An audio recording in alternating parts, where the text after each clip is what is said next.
भारत और जापान ने अपने संबंधों को और गहरा बनाने के लिए लोगों के बीच संपर्क, सांस्कृतिक आदान प्रदान, सामरिक क्षेत्र में सहयोग को बल देने के साथ ही कारोबार एवं आर्थिक संबंधों को खास तवज्जो दिया है।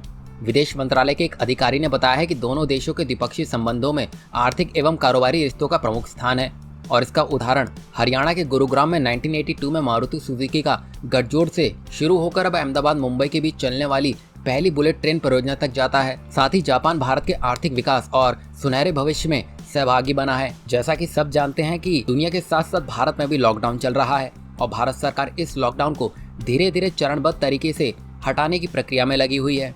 पर सच तो सभी जानते हैं कि आने वाले वक्त में क्या होने वाला है।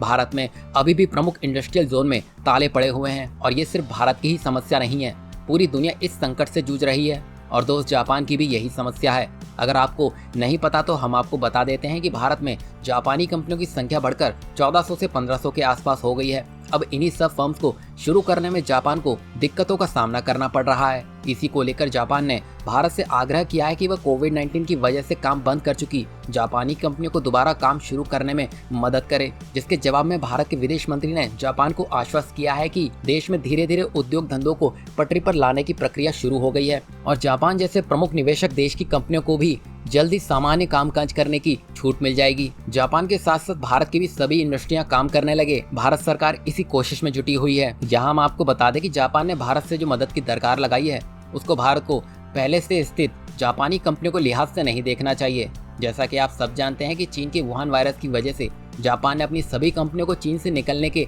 निर्देश दे दिए हैं। दरअसल जापान ने अपने देश की सभी कंपनियों से कहा है कि वे तुरंत अपनी फैक्ट्रियों को चीन से निकालकर जापान व अन्य जापान के मित्र देशों जैसे भारत में शिफ्ट करने पर काम शुरू कर दें।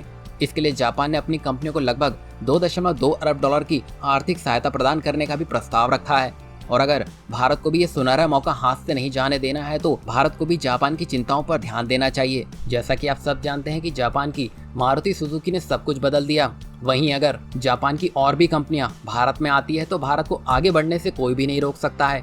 वहीं अमेरिका ने कहा है कि हम Bharat, Australia, Japan, New Zealand, Korea गणराज्य और वियतनाम में अपने दोस्तों के साथ मिलकर बेहतरीन कार्यप्रणाली और जानकारी साझा करने के लिए काम कर रहे हैं ताकि सप्लाई चेन को दुरुस्त किया जा सके। जाहिर सी बात यह है कि अब ये सभी देश मिलकर वैश्विक सप्लाई चेन से चीन को बाहर करने की योजना पर काम कर रहे हैं। अब ये समय ऐसा है कि सभी दोस्त देशों को एकजुट होकर चीन का नामो निशान मिटाने की जरूरत है ताकि चीन फिर से कभी उठ खड़ा ना हो सके।